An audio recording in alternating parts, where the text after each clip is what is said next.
مطابق اگر کوئی شخص دو گالوں کے درمیان اور دو رانوں کے درمیان جو ہے اس کی ضمانت رسول اللہ صلی اللہ علیہ وسلم کو دے تو رسول اللہ صلی اللہ علیہ وسلم اسے جنت کی ضمانت دے. اور دو گالوں کے درمیان کیا ہے؟ اس کی زبان ہے. اور دو رانوں کے درمیان انسان کی شرم کا ہے.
اور انسان اپنی اس خواہش کو پورا کرنے کے لیے ہر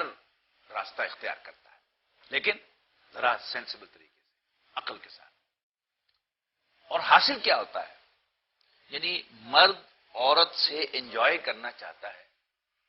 ایٹ ڈفرنٹ لیول.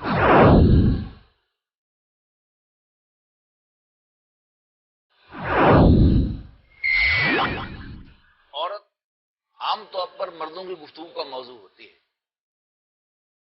کہ مرد عام طور پر عورتوں کی گفتگو کا موضوع نہیں ہوتے. لیکن غیر معمولی ہینڈسم مرد بہرحال عورتوں کی گفتگو کا موضوع بنتا ہے. جیسے مردوں کی نظر ہر عورت کی طرف اٹھتی ہے، عورتوں کی نظر بھی ہینڈسم مرد کی طرف اٹھتی ہے.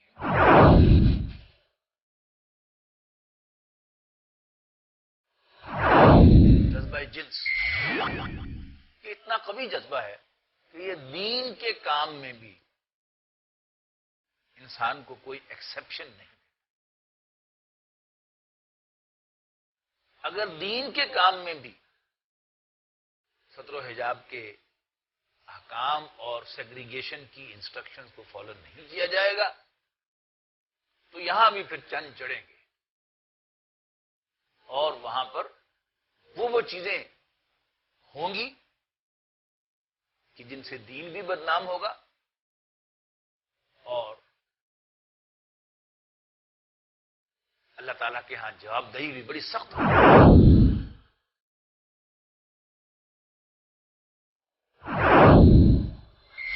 دفعہ تو معلوم ہوتا ہے کہ شاید وہ فتنے کا دور آ گیا ہے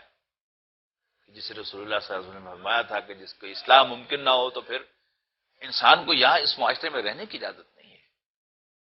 پھر تو ایک بکری لے کر انسان پہاڑوں پر چلا جائے، اس بکری کا دودھ پیے اور گھاس پھوس کھائے اور باقی زندگی اپنی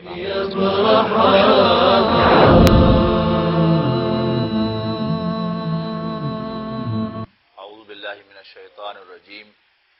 بسم اللہ الرحمن الرحیم. وقال نسوة في المدینة امرأة العزیز تراود فتاها عن نفسه قد شغفها حبا انا لنراها في ضلال مبین. فلما سمعت بمکرهن ارسلت الیہن واعتدت لهن متکئا وآتت كل واحدة منهن سکینا وقالت اخرج علیہن فلما رأینه اکبرنه وقطعن ایدیہن وقلن حاش للہ ما هذا بشرا ان هذا الا ملک کریم. ہماری پچھلی نشست میں جو گفتگو ہوئی تھی اس میں نے یہ واضح کرنے کی کوشش کی تھی کہ اللہ تعالیٰ نے مرد اور عورت دو مختلف وجود بنائے ہیں.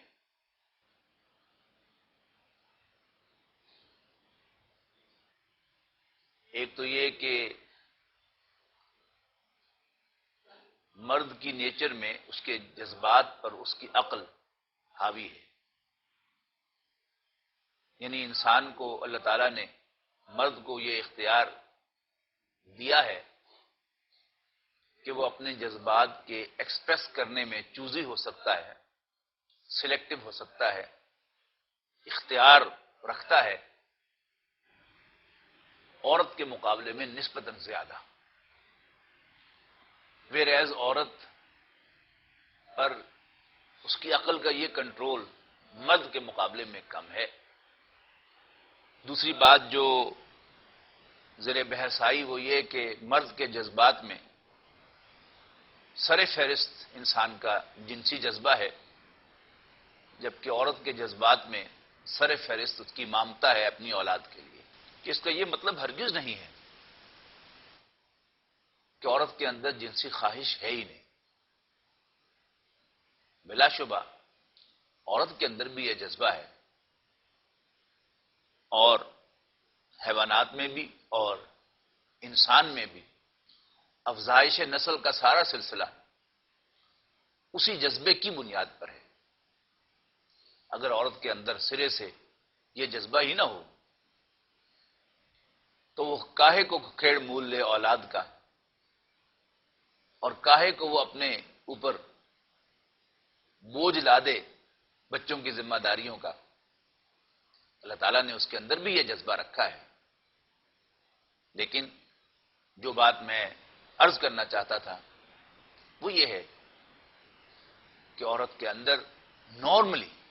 ایکسیپشن ہو سکتی ہے، نارملی اس کی مامتا اس کے جنسی جذبے پر حاوی ہوتی ہے۔ یعنی ایکسیپشن جو میں عرض کرتا ہوں وہ اس لیے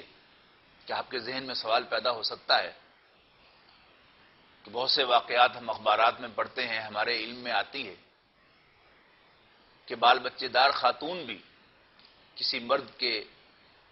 عشق میں گرفتار ہو کر اپنے بال بچوں کو چھوڑ کے چلی جاتی ہے۔ وہ کیا ہے کہ اس کا وہ خوابیدہ جذبہ، جب کوئی مرد ایکسپلائٹ کرنے میں کامیاب ہو جاتا ہے تو پھر اس کے جذبات کی پوری قوت کے ساتھ وہ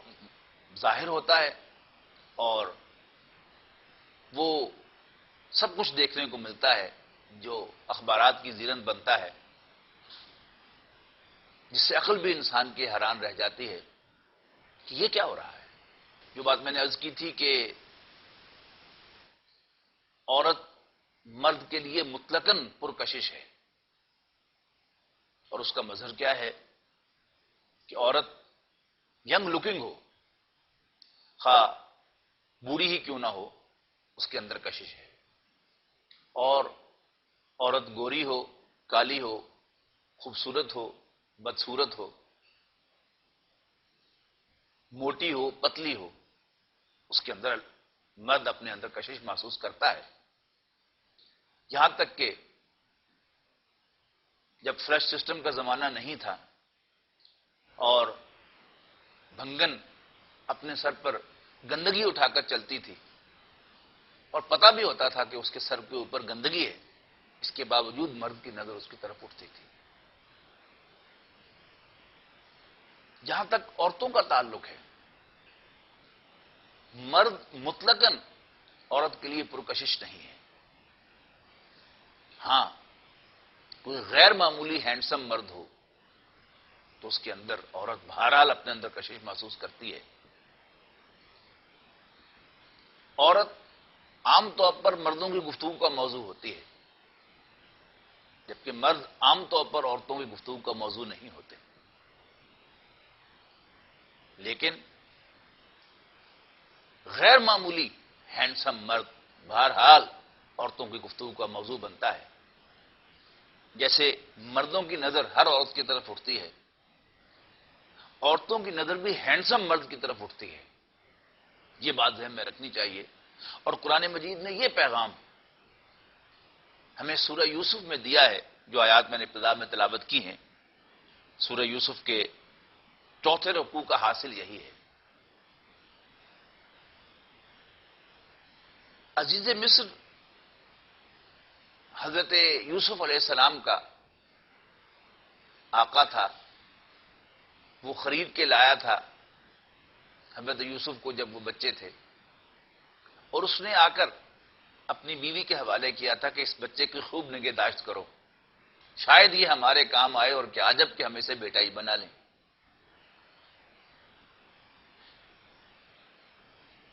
غلام ہر گھر میں ہوتے تھے، اور جو بھی کھاتے پیتے لوگ تھے، ظاہر ہے کہ وہ مصر کا ایک بہت بڑا وزیر تھا،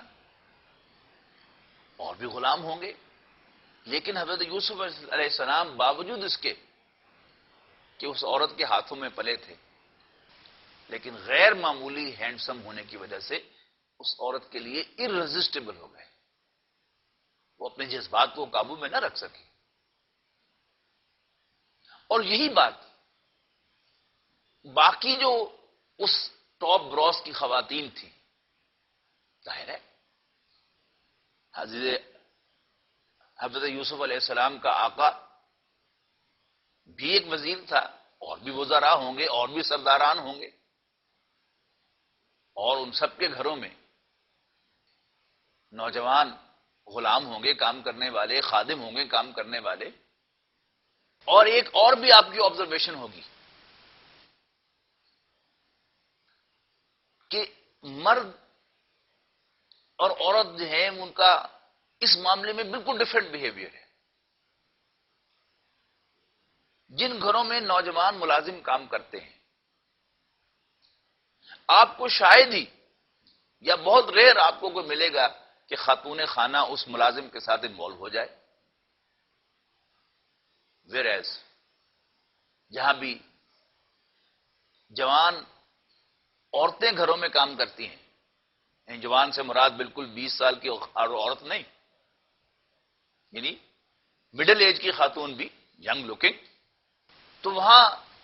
صاحب خانہ کی انوالومنٹ جو ہے اس کے ساتھ ہونے، اس کے آپ کو بے شمار واقعات ملیں گے، بلکہ کوئی ایکسیپشن ہی ہوگی کہ صاحب خانہ اس کے ساتھ انوالو نہ ہو۔ بلکہ میں تو یہ عرض کرتا ہوں کہ جب بھی کوئی جوان عورت کسی مرد کی محرم خواتین کے علاوہ، اس کی ماں، بیٹی، بہن، بھانجی، بتیجی، خالہ، پھوپھی، ان کے علاوہ کوئی خاتون کسی مرد کے کلوز کانٹیکٹ میں رہے گی، وہ اس کی سیکریٹری ہو، وہ اس کی کولیگ ہو، یا گھر کے اندر اس کی ملازمہ ہو، یا بیوی کی بہن ہو، اپنی کزن ہو، بیوی کی کزن ہو، یہاں تک کہ کسی دوست کی بیٹی ہو، تو آپ کو نظر آئے گا کہ صاحب خانہ کی اس کی طرف رغبت ہوگی۔ ہاں، شعوری طور پر وہ اسے کنٹرول کرے گا، اس کے دل میں خوف خدا ہوگا تو وہ اس کی طرف ہاتھ بڑھانے سے گریز کرے گا، یا اس کے ساتھ سلام دعا نہیں لے گا، ورنہ جہاں تک پرسویشن کا تعلق ہے وہ تو لازماً ہوگی، اور اکثر و بیشتر انسان اس کی طرف بڑھے گا بھی صحیح۔ ویئر ایز خواتین جو ہیں ان کا معاملہ اس معاملے میں ادر وے راؤنڈ ہوتا ہے۔ حضرت یوسف علیہ السلام کا معاملہ کیا ہوا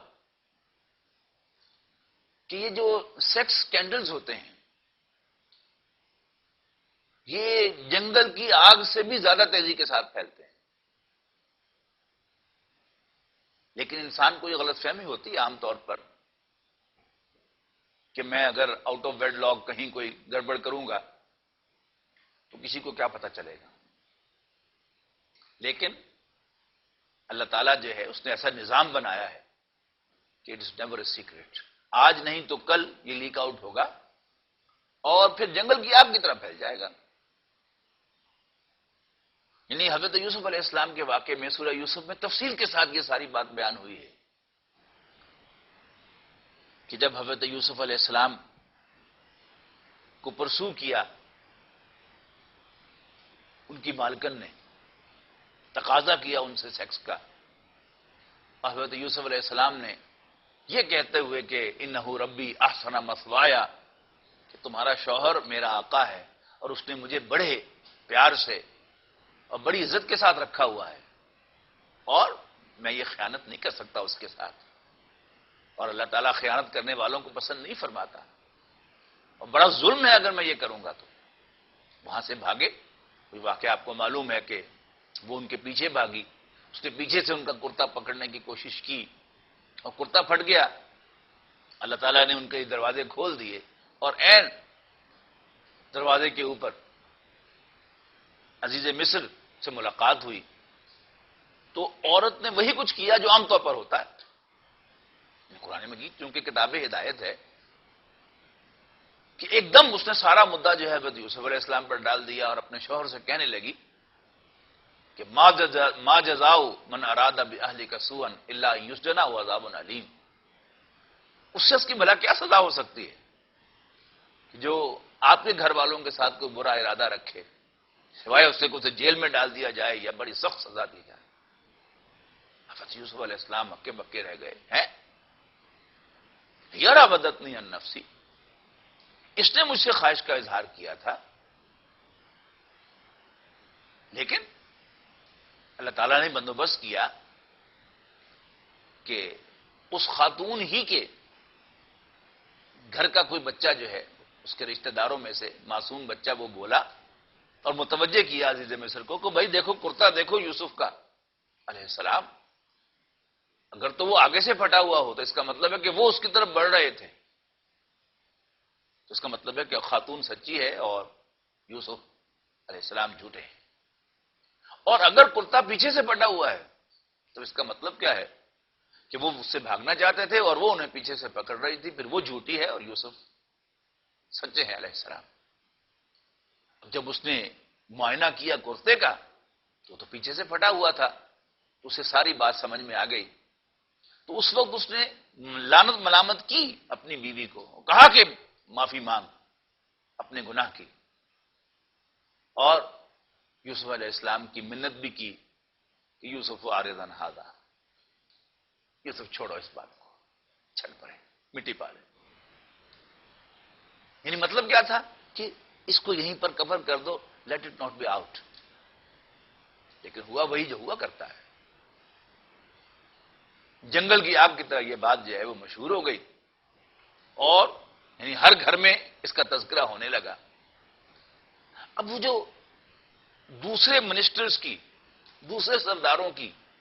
بیویاں تھیں، وہ حیران ہیں، ظاہر ہے وہ جانتی ہیں اس خاتون کو، عزیز مصر کی بیوی کو، جس کا نام زلیخا کہا جاتا ہے، قرآن مجید نے مینشن بھی نہیں کیا، لیکن چونکہ کہانی نہیں بنتی جب تک نام مینشن نہ کیا جائے، تو اسرائیلیات سے اس کا نام نے کہا کہ زلیخا جو ہے وہ مشہور ہو گیا ہے، قرآن مجید نے اسے عزیز مصر کی بیوی کہا ہے۔ تو اب وہ جانتی بھی تھی اور انہیں معلوم بھی تھا کہ وہ ایسی عورت نہیں ہے،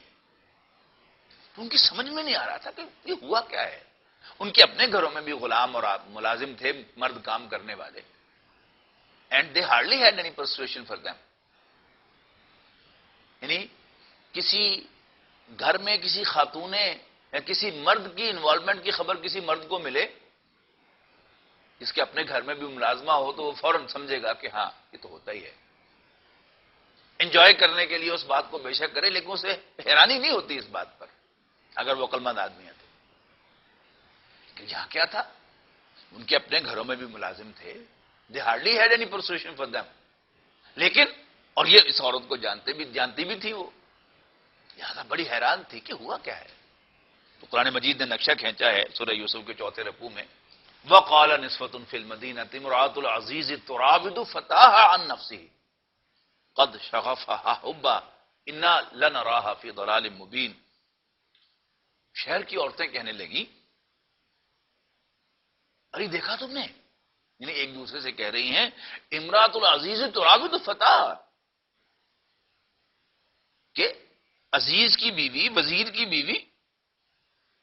اپنے غلام پر ڈورے ڈال رہی ہے۔ ارے سنا تم نے، قد شغفها حبا، اور وہ تو اس کے عشق میں دیوانی ہو گئی ہے۔ انا لنراها فی ضلال مبین،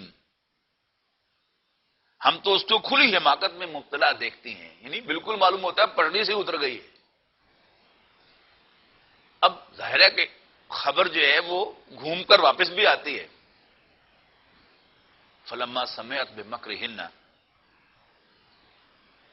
تو جب اس نے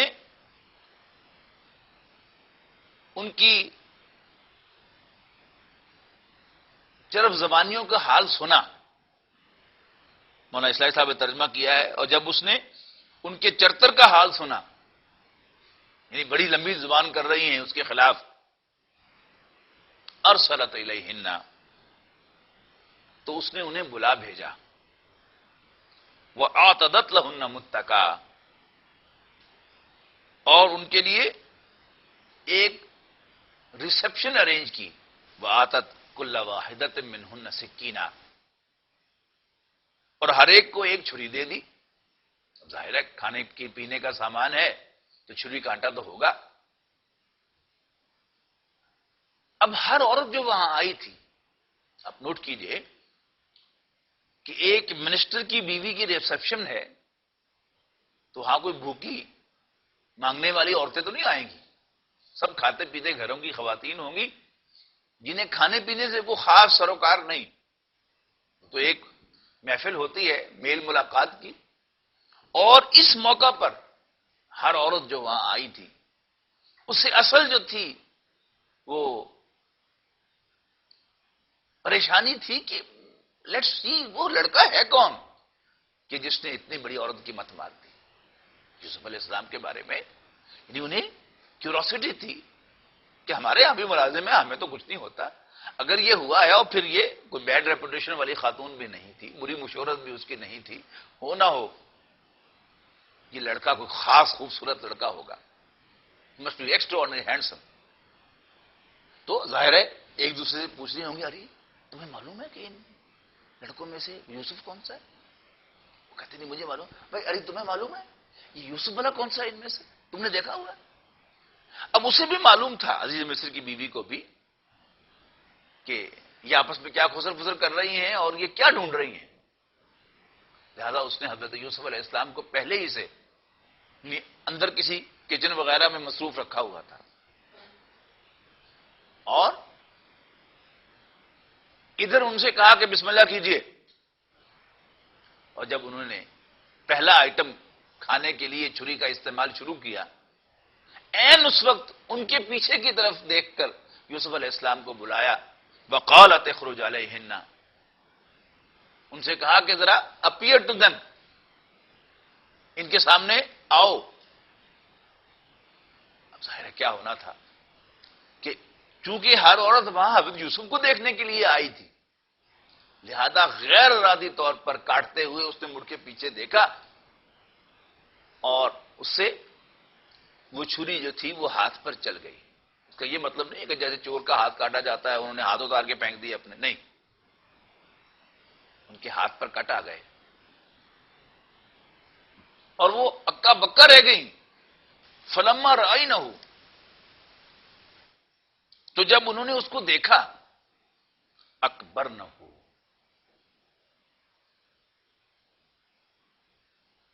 تو ان کی عظمت سے، یعنی یوسف علیہ السلام کی عظمت سے مبہوت ہو کر رہ گئی۔ وقطعن ایدیہن، اور اپنے ہاتھ کاٹ لیے، زخمی کر لیے۔ وقلنا حاشا للہ، اور کہنے لگیں حاشا للہ، ہائے اللہ، ما ھذا بشرا، یہ تو کوئی انسان ہے ہی نہیں، یہ تو کوئی بشر آدمی ہے ہی نہیں، ان ھذا الا ملک کریم، یہ تو کوئی بڑا باعزت فرشتہ معلوم ہوتا ہے۔ اب عزیز مصر کی بیوی دلیر ہو گئی، کہنے لگی فذلکن الذی لمتننی فیہ، تو یہ تھا وہ شخص جس کے بارے میں تم مجھے بہت بلیم کر رہی تھی۔ وَلَقَدْ رَاوَدتُّهُ عَن نَفْسِهِ، یس، میں نے واقعی اس سے خواہش کا اظہار کیا تھا۔ فَاسْتَعْصَمَ، عصمت کہتے ہیں حفاظت کو، اور استعصام اپنے آپ کو تھام کے رکھنا۔ فاستعصم، اس نے اپنے آپ کو تھام کے رکھا۔ وَلَئِن لَّمْ يَفْعَلْ مَا أَمُرُهُ، اور اب بھی اگر یہ میرا کہا نہیں مانے گا لَيُسْجَنَنَّ، تو پھر جیل میں ڈال دیا جائے گا، وَلَيَكُونَ مِنَ الصَّاغِرِينَ، اور پھر بے عزت ہوگا یہ۔ ایسے ہی ہوتا ہے جب چھوٹے اور بڑے کے درمیان کوئی جھگڑا ہوتا ہے، انکوائری کمیشن بیٹھتے ہیں اور تحقیقات ہوتی ہیں، لیکن فیصلہ انڈرسٹوڈ ہوتا ہے کہ چھوٹا مجرم ہے اور بڑا بری ہے، یعنی تمام مل جل کر یہی صلاح بنی کہ اس کو جیل میں ڈال دو۔ لیکن اس پر حضرت یوسف علیہ السلام نے جو رسپانس دیا وہ ہے ہم مردوں کے لیے قرآن مجید کی رہنمائی، قال رب السجن احب الی مما یدعوننی الیہ۔ ذہن میں رکھیے گا کہ حضرت یوسف علیہ السلام خاندانی آدمی ہیں، یعنی ہمیں دو چیزیں عام طور پر غلط فہمی میں مبتلا کرتی ہیں، ایک یہ احساس کہ میں خاندانی آدمی ہوں، میں کوئی بازاری قسم کا آدمی نہیں ہوں، میں خاندانی آدمی ہوں۔ تو دیکھ لیجئے خاندانی اعتبار سے ہمیں سے کون ہے جو حضرت یوسف علیہ السلام کے کہیں قریب بھی پھٹک سکے؟ واہ کیا خاندان ہے! ان کے باپ والد محترم حضرت یعقوب علیہ السلام اللہ کے نبی ہیں، ان کے دادا حضرت اسحاق علیہ السلام اللہ کے نبی ہیں، اور ان کے پردادا کے تو کیا ہی کہنے ہیں، رب العالمین بھی انہیں سلام پیش کرتا ہے، سلام علی ابراہیم۔ تو تین پشتوں سے جس گھر میں نبوت ہو، جس شخص کی تین پشتوں میں نبوت ہو، اس سے بہتر خاندانی بیک گراؤنڈ کسی کی ہو سکتی ہے؟ اور پھر دوسرا جو ہمیں زوم ہوتا ہے، دینداری کا زوم ہوتا ہے کہ میں نیک آدمی ہوں، میں نمازی ہوں، پرہیزگار ہوں، تہجد گزار ہوں، میں تو درس قرآن دیتا ہوں، مدرس ہوں، میں تو مرشد ہوں۔ لیکن یہاں بھی نوٹ کیجئے گا نبی سے بڑھ کر بھی کوئی متقی ہو سکتا ہے؟ حضرت یوسف علیہ السلام کو تو کل کا نبوت ملنے والی تھی، تو ان سے بڑھ کر متقی بھی کوئی نہیں ہو سکتا، لیکن اس کے باوجود جب وہ گھیرا تنگ ہوا ان پر تو انہوں نے اپنے آپ کو کوئی دھوکہ نہیں دیا، اور یہی نبی کی شان ہے۔ صاف صاف اللہ کے سامنے ہینڈز اپ کیے کہ ربا جدھر مجھے یہ بلا رہی ہے اس سے مجھے جیل اچھی ہے، اور اگر تو ان کے مکر و فریب کو مجھ سے دفع نہیں کرے گا، اگر تو ان کے جال کو جو یہ میرے اوپر میرے گرد پھیلا رہی ہیں، یہ جو چالیں میرے خلاف چل رہی ہیں مجھے ٹریپ کرنے کے لیے، وہ ٹریپ جو میرے لیے بچھا رہی ہیں، اگر تو اس کو مجھ سے پرے نہیں ہٹائے گا، اسبو الیہن، تو میں ان کی طرف مائل ہو جاؤں گا، واکم من الجاہلین، اور میں جذبات سے مغلوب ہونے والوں میں شامل ہو جاؤں۔ اس پر فرمایا فاستجاب لہ ربہ، تو یوسف علیہ السلام کے رب نے ان کی دعا قبول فرما لی، اس کو شرف قبولیت عطا فرمایا، فصرف عنہ کیدہن، اور ان کے ٹریپ کو یوسف علیہ السلام سے پرے ہٹا دیا، انہ هو السمیع العلیم، یقیناً وہ بڑا سننے والا جاننے والا ہے۔ ثم بدا لہم من بعد ما رأوا الآیات، پھر سب نشانیاں دیکھ لینے کے باوجود بھی